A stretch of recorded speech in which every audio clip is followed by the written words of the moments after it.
मुंबईतल्या नेस्को सेंटरमध्ये आयोजित म्युझिक कॉन्सर्टच्या दरम्यान ड्रगच्या ओव्हरडोसनं दोघांचा मृत्यू, एका तरुणीवर उपचार सुरू.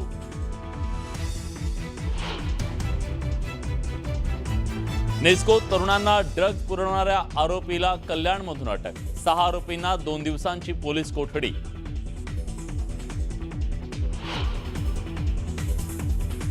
गुजरात पोलिसांच्या ताब्यातून फरार झालेला कुख्यात ड्रग तस्कर मुंबईत सक्रिय. आरोपी मोहम्मद आरिफ MD ड्रग्जसह ताब्यात. 13,000 भाड्याच्या खोलीतून चालवत होता 30 कोटींच्या ड्रगचं साम्राज्य. भोंदू, खरात आणि नाशिकच्या पोलीस महानिरीक्षकांचे फोटो व्हिडिओ अंजली दमानियांकडून पोस्ट. दत्ता कराडेंनी खरातला 18 फोन कॉल्स केल्याचा दमानियांचा आरोप. भोंदू खरात प्रकरणाशी दुरान्वयी संबंध नाही, माझ्यावर आणि माझ्या परिवारावर बेछूट कपोलकल्पित आरोप. रुपाली चाकणकरांचा विरोधकांवर निशाणा.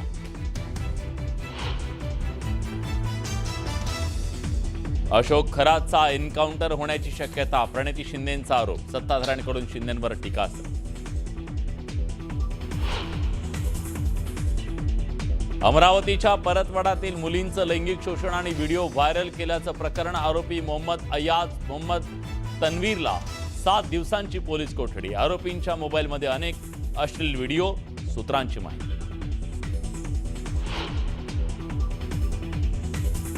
विनायक मेटेंच्या पत्नी ज्योती मेटे राष्ट्रवादीत प्रवेश करणार, सूत्रांची माहिती.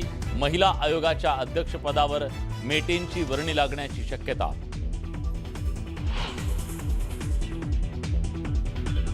बिहारमध्ये पहिल्यांदा भाजपचा मुख्यमंत्री होणार. भाजपचे सम्राट चौधरी उद्या घेणार मुख्यमंत्री पदाची शपथ.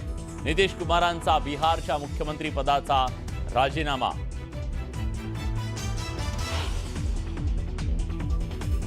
आणि राज्यभरात डॉक्टर बाबासाहेब आंबेडकरांच्या जयंतीचा उत्साह. चैत्यभूमीवर लोटला जनसागर.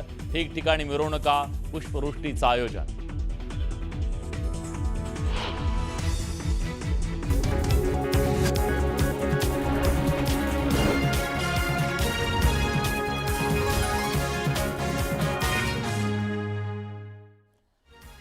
मंडळी नमस्कार, मी विलास बडे. तुम्ही पाहताय आपला महाराष्ट्र. आज बुलेटिनची सुरुवात आपण करणार आहोत महाराष्ट्राला हादरवून टाकणाऱ्या, आत्मचिंतन करायला लावणाऱ्या एका बातमीनं आणि सावध करायला लावणाऱ्या सुद्धा बातमीनं.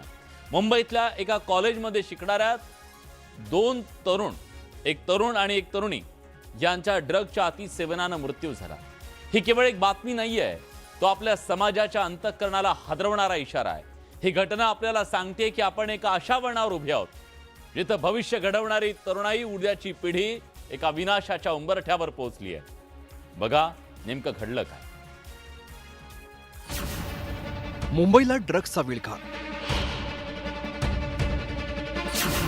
कॉन्सर्टमध्ये ड्रग्सची नशा, ओव्हरडोसने दुर्दशा. ड्रग्सच्या अतिसेवनामुळे दोघांचा मृत्यू.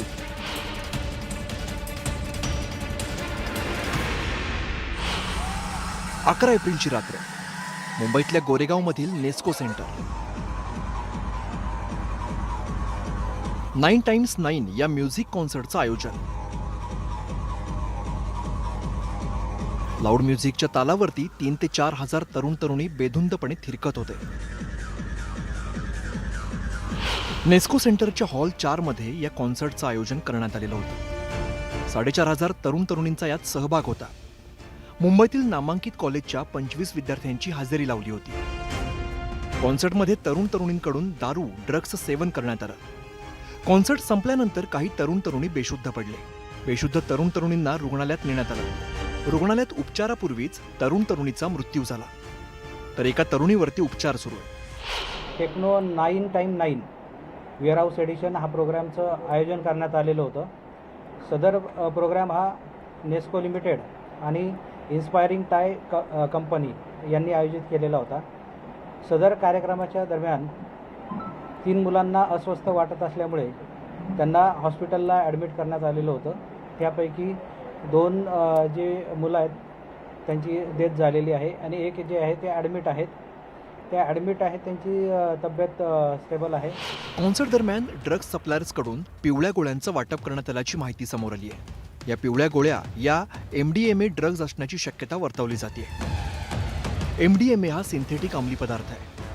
एक्स्टसी किंवा मॅली नावानं सुद्धा त्याला ओळखलं जातं. लहान रंगीत टॅबलेटप्रमाणे दिसतं. पावडर क्रिस्टल स्वरूपात सुद्धा आहे. MDMAचं सेवन केल्यामुळे ऊर्जा आणि जागरूकता तात्पुरती वाढते. अतिसेवन केल्यास शरीराचं तापमान वाढून डिहायड्रेशन होतं. हृदयाचे ठोके आणि रक्तदाब वाढतो. मळमळ, चक्कर, चिंता आणि गोंधळ निर्माण होतो. गंभीर परिस्थितीत झटके आणि अवयव निकामी होणं किंवा मृत्यू सुद्धा होऊ शकतो. या ड्रग्सचं सेवन केल्यानंतर काही जणांची प्रकृती बिघडली, त्यांना रुग्णालयात भरती करण्यात आलं. त्यात तिघांपैकी दोघांचा जो आहे तो मृत्यू झालेला आहे आणि त्याच्यानंतरच हे संपूर्ण प्रकरण जे आहे ते समोर आलेलं आहे. ज्या ड्रग्सची विक्री झाली ते ड्रग्ज आहे MDMA. हे खूप लिथल ड्रग्ज मानलं जातं. एका आरोपीला कल्याणमधून अटक केलेली आहे. त्याच्यामुळे या ड्रग्सचं कनेक्शन कल्याणपर्यंत आहे का हे देखील पाहणं आता महत्त्वाचं ठरणार आहे. गोरेगावातल्या नेस्को सेंटरमधील या कॉन्सर्टला क्षमतेपेक्षा अधिक गर्दी झाल्याची माहिती समोर आली आहे. विशेष म्हणजे जनरल कॅटेगरी सेक्शनमधील तरुणांनी VIP सेक्शनमध्ये प्रवेश केल्याने मोठ्या प्रमाणात सुरक्षेचा बोजवारा उडाल्याचं या कॉन्सर्टमध्ये सहभागी झालेल्या एका व्यक्तीने न्यूज 18 मराठीच्या प्रतिनिधीला सांगितलं. और वहाँ पर प्राइमरली क्या देखा आपने, मतलब वहाँ पर सिक्योरिटी का भी इशू था, मतलब वीडियो भी एक सामने आया है कि वहाँ पर सिक्योरिटी ठीक से नहीं थी, तो थोड़ा सा लोग जो मेटल डिटेक्टर्स थे वो भी काम नहीं कर रहे थे. जब मैंने स्टार्ट किया तब मेटल डिटेक्टर्स चल रहे थे. बाय द टाइम मैं थोड़ा आगे हुआ, काफी भीड़ था, तो धक्का मुक्की की वजह से 3 या 4 मेटल डिटेक्टर्स की लाइट जो होती है वो वॉक वाला वो बंद हो गया था. ओके. तो उसके हिसाब से मतलब एक ही दिख रहा था मुझे, पर ये तो 9:30 के आसपास कुछ हुआ था. ओके. तो उसके पहले तो प्रॉपरली चल रहा होगा.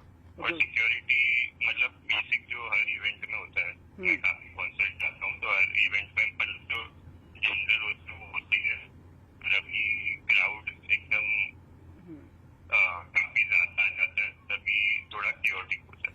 नेस्को सेंटरच्या पार्किंगमध्ये 11 एप्रिल रोजी पहाटे 4 वाजेपर्यंत गोंधळ सुरू होता. तरुणांकडून मद्यपान करत धिंगाणा घातला जात होता.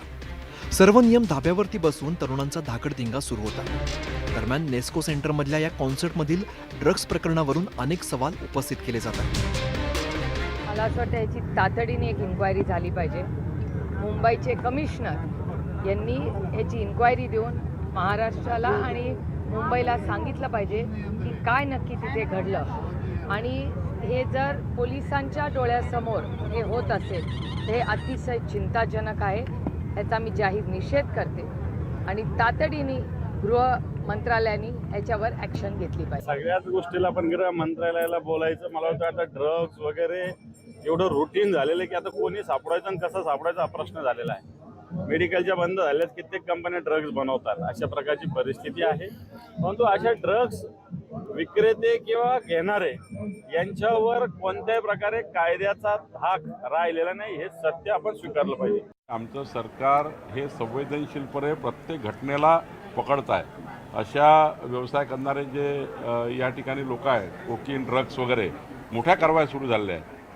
सरकारच त्या ठिकाणी मोठ्या प्रमाणावर सुमोठं या ठिकाणी मोठ्या मोठ्या कारवाया करतात. आधी तर कारवायाच व्हायच्या नाही. आमचे मुख्यमंत्री देवेंद्र फडणवीसजी यांनी प्रचंड मोठं जाळं तयार केलेलं आहे, ज्या जाळ्यामध्ये आता कोणी वाचू शकत नाही. किती छोट्या मार्गाने कोणी ड्रग्स आणले, कोकीन आणले, त्याला पकडले जाणार आहे. आतापर्यंत देशभरात उडता पंजाबची चर्चा होती. मात्र आता राज्यात अनेक ठिकाणी ड्रग्जचे साठे जप्त झाले. यातून राज्यातील तरुणाईलाही ड्रग्जचा विळखा पडल्याचं समोर येतं. राज्यातील तरुणाईला ड्रग्जच्या विळख्यातून वाचवण्यासाठी पोलिसांसह सर्वच यंत्रणांनी कठोर पावलं उचलण्याची गरज आहे. संकेत वरकसह ब्युरो रिपोर्ट न्यूज 18 मराठी.